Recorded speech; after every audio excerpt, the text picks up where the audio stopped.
كل ده يكون جميل. انا ما بروّاش وما اتناقض مع العمليات العسكريه عشان ده مش موقفي اللي بتكلم عنه، لكن انوه عليها ان في افلام ودراما مصريه هناك غواصين قدموا خدمه مجتمعيه ولسه تستحق بالافلام. مش ده بس يا فندم، النهارده حضرتك عشان نعرف ان في مدينه في اسكندريه الناس كلها ممكن ما كنتش تعرف بيسموها مدينه كليوباترا. طب وفي اسكندريه القديمه وفي مين هيكتشف كل ده؟ ده حضرتك الغوص الوثائقي او العلمي.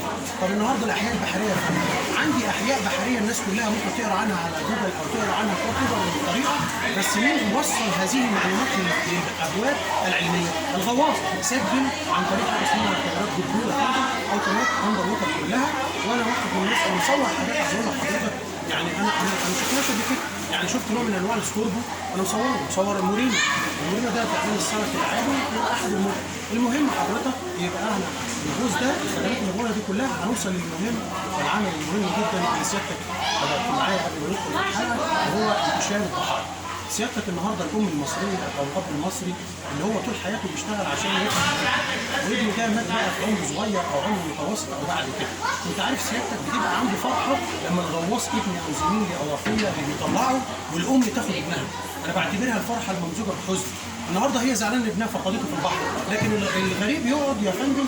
انا عندي غريب في مدينه اسمها في مركز بلبيس قريه الزوال من محافظه الشرقيه قعد 31 يوم. عندي غريب يا فندم شادي الله يرحمه ابن المحافظ البحيره مركز طول حموده قريه النجيله، وانا متذكر لانها احداث ما حدش ينساه في المجتمع المصري في شاطئ اسمه شاطئ النخيل ولقب بشاطئ الموت، قعد 17 يوم. وعندي غريب ثاني محمد حسن سنه 2018 ودي كانت بدايه تكوين غواصين الخير بشكل رسمي سنه 2018 يوم راس السنه اللي العالم كله كان بيحتفل.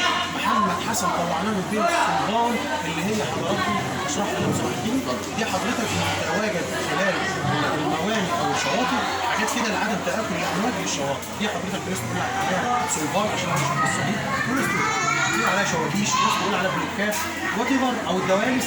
دي حضرتك الجسامين دي بتغرق تحت الميه ومفيش عمليات طفو لسه ما بداش التعقم العلمي، فبيتشحط انا اسف في اللفظ بيدخل الغريب او الجثمان